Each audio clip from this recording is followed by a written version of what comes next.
मित्रों, आप सभी का और एक बार हार्दिक स्वागत करता हूं। आज के इस वीडियो में हम शिक्षण अभिरुचि के कुछ प्रश्न देखेंगे और उसका उत्तर भी। इसी से बहुत सारे प्रश्न पूछे जाते हैं, मैं भी इसी से पढ़ा था। तो चलिए आप लोग ध्यानपूर्वक अंत तक देखने का प्रयास कीजिएगा। चलिए शुरू करते हैं।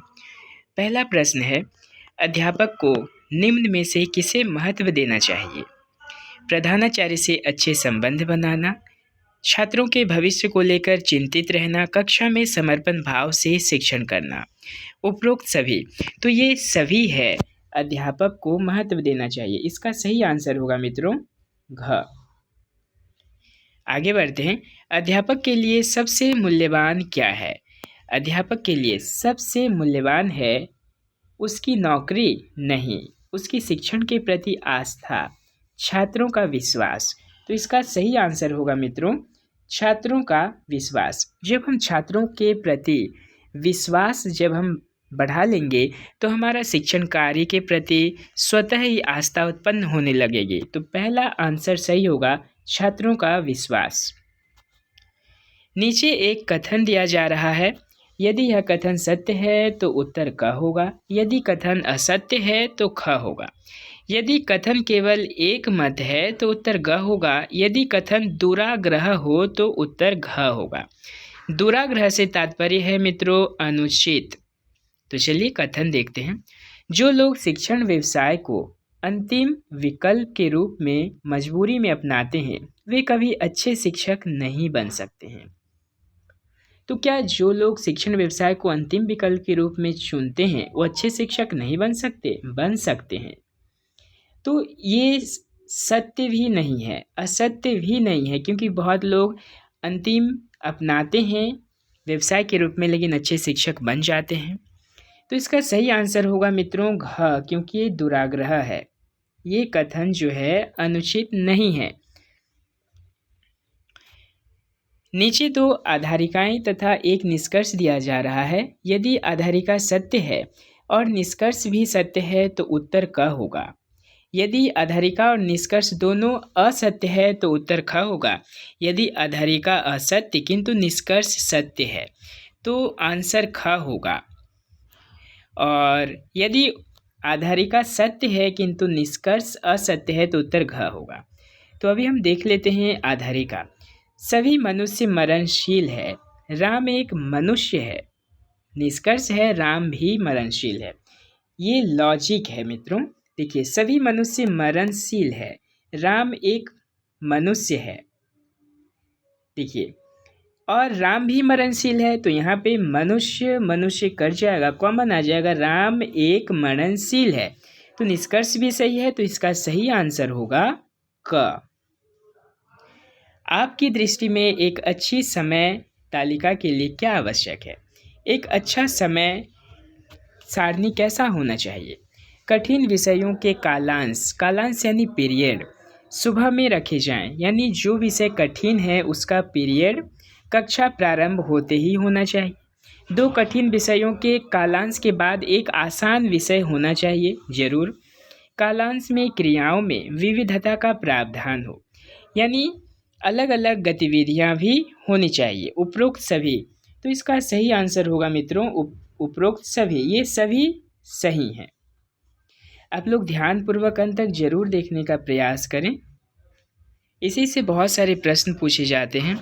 प्राइमरी कक्षाओं में शिक्षा का स्तर सुधारने के लिए आपका क्या सुझाव है?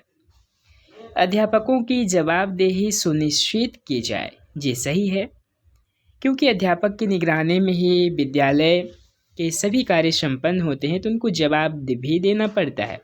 स्कूलों में निगरानी के स्तर को सुधारा जाए। सही है। कक्षाओं एवं वर्गों की संख्या के अनुरूप शिक्षकों की नियुक्ति की जानी चाहिए, क्योंकि ऐसे बहुत सारे गांव हैं शहर में भी जो कि कक्षा के अनुरूप शिक्षकों की नियुक्ति नहीं हुई है। तो इसका सभी आंसर होगा, यानी उपरोक्त सभी। इसका सही आंसर होगा मित्रों उपरोक्त सभी।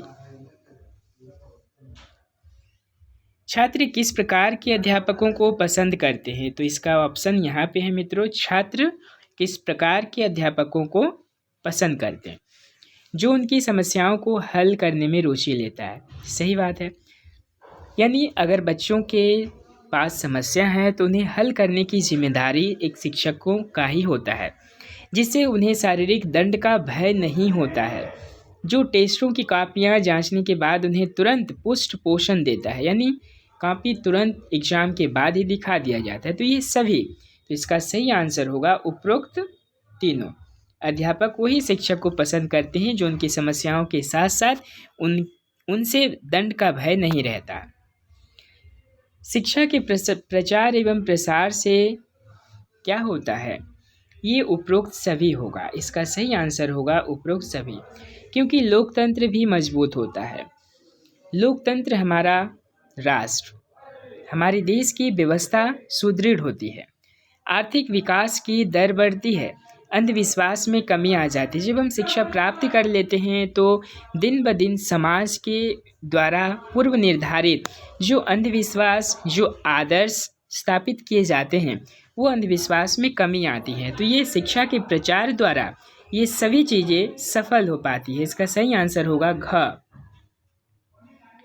यदि किसी कक्षा में अधिकांश छात्र प्राय ऊँघते हुए पाए जाए, यानी बदमाशी करते हुए पाए जाएं, यानी अनुशासनहीनता दिखाई दे, तो छात्रों में कोई कमी हो सकती है, शिक्षण में कोई कमी हो सकती है। सही बात है। कक्षा के भौतिक वातावरण में कोई कमी हो सकती है, यानी कि कक्षा संबंधित बच्चों को सुविधाएं प्राप्त नहीं होती है। तो इसका भी आंसर होगा मित्रों उपरोक्त सभी। निम्न में से कौन सा अध्यापक आलोचना का पात्र नहीं बनेगा? कैसे अध्यापक आलोचना के पात्र नहीं बनते हैं? वह जो लगातार पढ़ाई चला जाता है और इस बात की कोई परवाह नहीं करता कि विद्यार्थी क्या सीख रहे हैं। तो इससे तो ये जो गलत ही आंसर होगा, क्योंकि अगर शिक्षक लगातार पढ़ा रहे हैं और विद्यार्थियों की परवाह नहीं कर रहे हैं कि वे क्या सीख रहे हैं, तो पढ़ाने से कोई मतलब नहीं है। वह जो समय पर कक्षा में आता है पर इस बात पर कोई ध्यान नहीं देता कि विद्यार्थी भी समय से कक्षा में आए। तो विद्यार्थी भी समय से कक्षा में आएँ और ये ध्यान अध्यापकों को रहना चाहिए। वह जो अपने विषय के बारे में बहुत अधिक तो जानता है, किंतु अपने विद्यार्थियों को बहुत अधिक जानने के लिए प्रेरित करता रहता है। तो इसका सही आंसर होगा मित्रों ये, क्योंकि एक अध्यापक का महत्वपूर्ण जिम्मेदारी है कि अपने विद्यार्थियों को सदैव ज्ञान की खोज करने हेतु उन्हें प्रेरित करना। अब आगे की ओर बढ़ते हैं। इस वीडियो में हम ज़्यादा नहीं 25 प्रश्न ही देखेंगे। अच्छा शिक्षण प्रकार क्या है? अच्छा शिक्षण कार्य है प्रधानाचार्य के अच्छे नेतृत्व का नहीं, शिक्षकों की विद्वता के उच्च स्तर का। यानी सिर्फ हमारे अंदर ज्ञान ही हो जाए तो शिक्षा का स्तर नहीं बढ़ता। शिक्षण व्यवसाय के प्रति ईमानदारी और निष्ठा का। तो इसका सही आंसर होगा ग, यानी शिक्षण व्यवसाय के प्रति ईमानदारी और निष्ठावान होना चाहिए एक अध्यापक को, और अच्छे शिक्षण कार्य में से एक महत्वपूर्ण कार्य है। निम्न में से कौन सा कथन सर्वाधिक सही है? अच्छा शिक्षक वही बन सकता है जो निरंतर अनुसंधान भी करता है, यानी सदैव जीवन पर्यंत तो विद्यार्थी रहता है और अनुसंधान करता है, ज्ञान की खोज करता है। अच्छा शिक्षक वह वही बन सकता है जो कुछ ना करके केवल पढ़ाने पर ध्यान दे। नहीं, केवल पढ़ाने पर ध्यान देने से बच्चों का सर्वांगीण विकास संभव नहीं होता। उन्हें बच्चों की मानसिक स्थिति भी जानने पड़ते हैं। तो ये आंसर गलत है। इसका सही आंसर होगा मित्रों का अच्छा शिक्षक वही बन सकता है जो निरंतर अनवरत अनुसंधान भी करता है और अपने विद्यार्थियों को ज्ञान से परिचित करवाता है, समसामयिक घटनाओं से परिचित करवाता रहता है, बच्चों को अपडेट करता है, अनुसंधान करता है, ज्ञान की खोज करता है। कक्षा में अध्यापक की भूमिका हो सकती है। कक्षा में अध्यापक की भूमिका कैसे होनी चाहिए? विद्यार्थियों की सूचनाएं देना, विद्यार्थियों को अधिगम के लिए प्रेरित करना, विद्यार्थियों को सीखने की क्षमताएं विकसित करना। तो सबसे पहला काम होता है मित्रों कि जब तक हम विद्यार्थियों को प्रेरित नहीं करेंगे तब तक उनकी सीखने में उनकी सीखने की क्षमताओं को हम नहीं बढ़ा सकते हैं। तो पहला काम है विद्यार्थियों को अधिगम के लिए प्रेरित करना।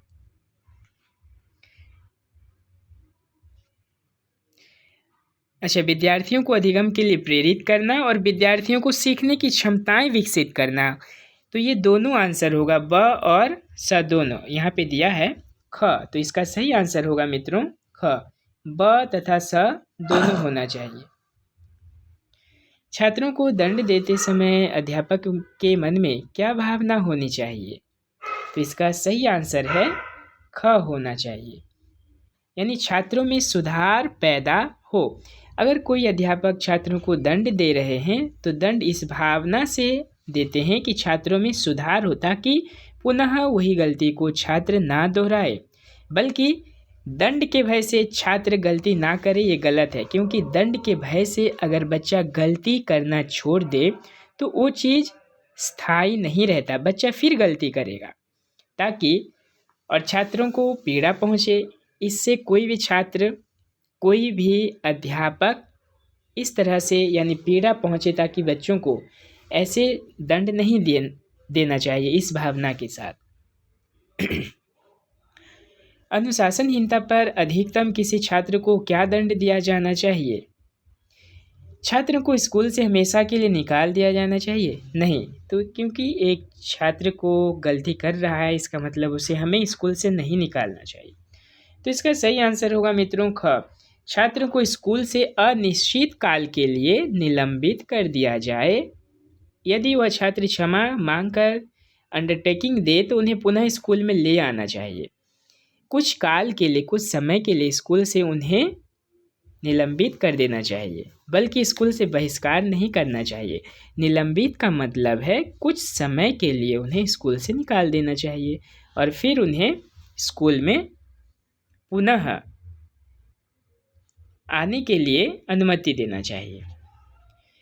प्रकरण में यौन से संबंधित कोई बात आ जाने पर छात्र बहुत हर्षित एवं प्रफुल्लित हो जाते हैं। इस पर आपकी क्या प्रतिक्रिया होगी? तो इसका सही आंसर होगा कि आप शिक्षण को सामान्य अथवा अवस्था में रखेंगे, यानी शिक्षण को सामान्य अवस्था में रखेंगे, ज़्यादा ना ऊपर ना नीचे। इस पर कोई उत्तेजना नहीं दर्शाएंगे। उत्तेजना यानी उत्सुकता, इस विषय पर अध्यापक भी उत्सुकता नहीं जताएंगे, उत्सुकता नहीं दिखाएंगे। और जब यौन से संबंधित कोई शिक्षा दी जाती है तो वहाँ पे सामान्य अवस्था में देनी चाहिए। बस और ही 4-5 प्रश्न बचे हुए हैं। सह शिक्षा वाली कक्षाओं में यौन संबंधी बातें करना कैसा है? कदापि ठीक नहीं है। ठीक तो नहीं, बल्कि इसे हमें कक्षा में यौन संबंधी बातें करनी चाहिए। तो ये आंसर सही नहीं है। इस पर उतनी ही बात की जाए जितनी कि प्रकरण में आवश्यकता है। जितना पाठ्य पुस्तक में दिया गया है उतना ही यौन संबंधी बातें करनी चाहिए। आगे बढ़ते हैं। एक अध्यापक के रूप में यदि किसी घटना या प्रश्न का मुझे संतोषजनक स्पष्टीकरण नहीं मिलता है तो मैं क्या करूँगा? मैं ये करूँगा कि उस समय तक चैन से नहीं बैठूंगा जब तक मुझे उचित स्पष्टीकरण नहीं मिलता है। यानी क्या मैं चैन से बैठ जाऊंगा? नहीं। उस समय इसका सही आंसर होगा घ। एक अध्यापक का महत्वपूर्ण कार्य यही होता है, जब तक हम किसी विषय में, किसी घटना के बारे में, किसी प्रश्न के बारे में आंसर स्पष्ट रूप से नहीं मिलता है तब तक हम चैन से नहीं बैठते। इसका सही आंसर घ होगा। अच्छा अध्यापक वह है जो अपने विद्यार्थियों से सच्ची लगन रखता हो। इसका सही आंसर होगा मित्रों घ। किसी कक्षा में प्रवेश के लिए एक निश्चित आयु का निर्धारण क्यों आवश्यक है? क्योंकि किसी भी कक्षा में जब हम प्रवेश करते हैं, विद्यार्थियों जब प्रवेश करते हैं तो क्यों आवश्यक है? आयु के अनुसार कक्षा का निर्धारण क्यों किया जाता है? पहला, क्योंकि पाठचर्या आयु की विशेष रुचियों एवं मांगों को ध्यान में रखकर तैयार की जाती है। जी हाँ, एक पाठचर्या का निर्माण होता है रुचि के आधार पे, छात्रों की रुचि के आधार पे तैयार की जाती है। क्योंकि कक्षा में विभिन्न आयु वर्गों के छात्रों के होने से सभी छात्रों को समायोजन करने में कठिनाई होती है। सभी छात्र एक साथ मिलकर नहीं पढ़ सकते हैं अगर अलग अलग आयु के बच्चे रहें। समायोजन नहीं कर पाएंगे, आपस में संतुलित व्यवहार नहीं हो पाएगा, क्योंकि अध्यापक को सबके साथ समान व्यवहार करने में कठिनाई होती है। सही बात है। तो इसका सही आंसर होगा मित्रों उपरोक्त सभी। जब एक कक्षा की बात आती है तो वहाँ पे आयु भी निर्धारण की जाती है, निर्धारित होती है, क्योंकि पाठ्यक्रम आयु के अनुसार ही बनता है। तो मित्रों आज के लिए इतना ही रखते हैं, वीडियो काफ़ी लंबी हो जाएगी। अगर आप मेरे चैनल पर नए हैं तो सब्सक्राइब ज़रूर करें और लाइक कमेंट करें। और भी आपको अगर कोई भी इस संबंधित प्रश्न है, एग्ज़ाम संबंधित हो, केंद्रीय निधि संस्थान संबंधित हो, तो आप बेझिझक कमेंट करें। चलिए अब अगली वीडियो में मिलते हैं नई जानकारी के साथ। धन्यवाद, नमस्कार।